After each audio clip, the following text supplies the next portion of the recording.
tasdiquhu fi kulli ma akhbar. Kita membenarkan setiap yang datang daripada Nabi kita Muhammad sallallahu alaihi wasallam di dalam riwayat-riwayat yang sahihah, yang akurat,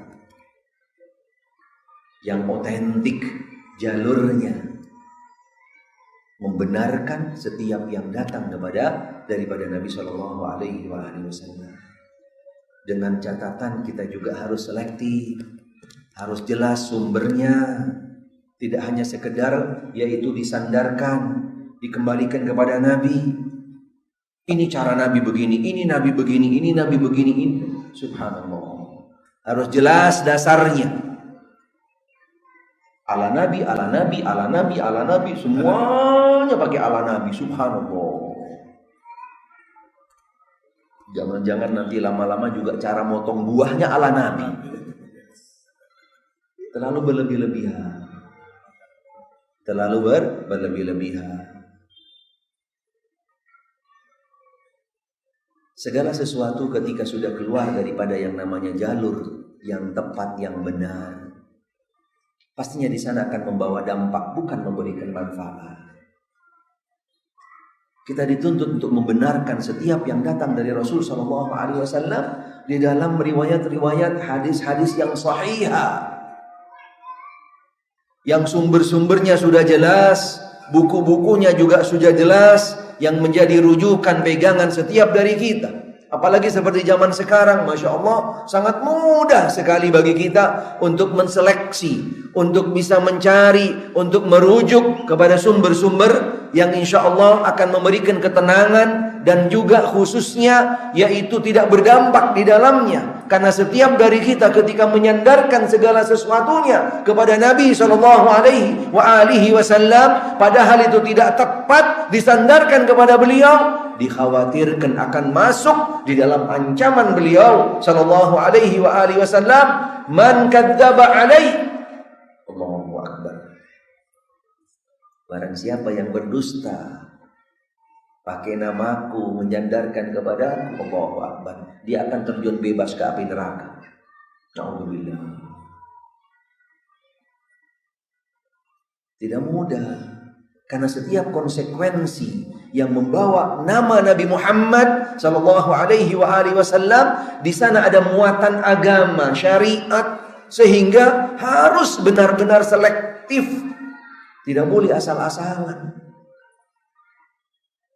Salah satu contoh, banyak sebenarnya contohnya, karena waktu sangat terbatas. Di antaranya seperti salah satu hadis, walaupun penamaan ini sebagai hadis dijelaskan oleh para ulama tidak tepat, karena sesuatu yang sifatnya belum pasti disandarkan kepada Rasul sallallahu alaihi wasallam adalah disebutkan riwayat, bukan hadis. Ketika di bulan Ramadan,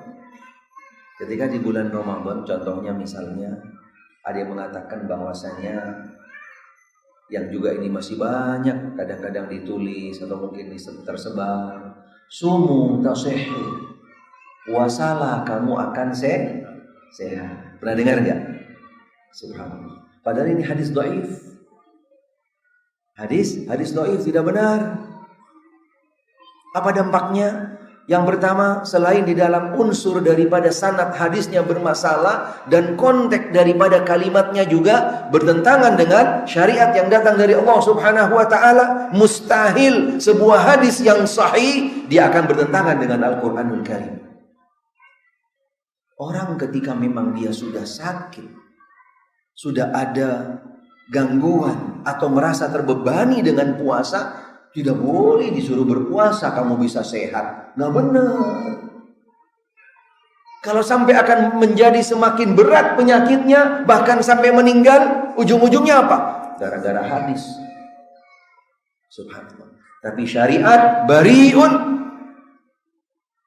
Syariat lepas tangan daripada hal-hal yang sifatnya apapun bentuknya ibadah yang akan membebankan kepada hambanya. Karena bagi mereka yang merasa terbebani dengan sebuah puasa, Yang wajib, apalagi yang sunnah, Allah Ta'ala perintahkan untuk dia. Yang sunnah bisa ditinggalkan, yang wajib disyariatkan dengan syariat yang lain. Wa 'alal ladzina yutiqunahu fidyatun ta'amu miskin. Bagi mereka-mereka yang terbebani dengan ibadah puasa, Allah syariatkan baginya fidyah. Hadis yang juga masih kadang-kadang terdengar, banyak tersebar, kadang-kadang juga di lembaga-lembaga pendidikan, sering dihafal oleh anak-anak. Subhanallah, al-jannatu tahta aqdamil ummahat. Surga itu ada di bawah telapak kaki. Subhanallah, surga ada di bawah telapak kaki ibu. Bayangkan, di ubun-ubunnya apa kira-kira? Baru di telapak kakinya aja ada surga. Ya Allah, kira-kira di ubun-ubunnya? Innalillah. Tidak tepat konteksnya. Walaupun ada makna yang sahih atau hadis yang sahih yang mendekati daripada makna ini. Banyak lagi riwayat-riwayat hadis-hadis yang lain, baik yang kembali kepada tentang motivasi, kembali kepada kesehatan, kembali kepada kehidupan individu, keluarga, masyarakat, dan juga yang lainnya, yang perlu kita selektif, yang perlu kita hati-hati. Tidak dibenarkan ketika kita belum pasti, belum jelas tentang keakurasian daripada sebuah hadis, kemudian kita dengan mudahnya mengatakan qala Rasulullah sallallahu alaihi wasallam. Tidak benar. Sekalipun benar, para ulama hadis juga masih mengarahkan, menganjurkan adabnya ketika kita membaca sebuah hadis untuk akhir daripada kalimat yang kita sebutkan, ketika hadis itu pun sahih, au kama qala alaihi salatu wassalam, sebagaimana yang disabdakan oleh Rasulullah sallallahu alaihi wasallam. Tidak mudah, ada adabnya. Dan ini insya Allah sebenarnya perlu kita pelajari, perlu kita kenal bagaimana kita beradab kepada hadis Rasulullah sallallahu alaihi wasallam.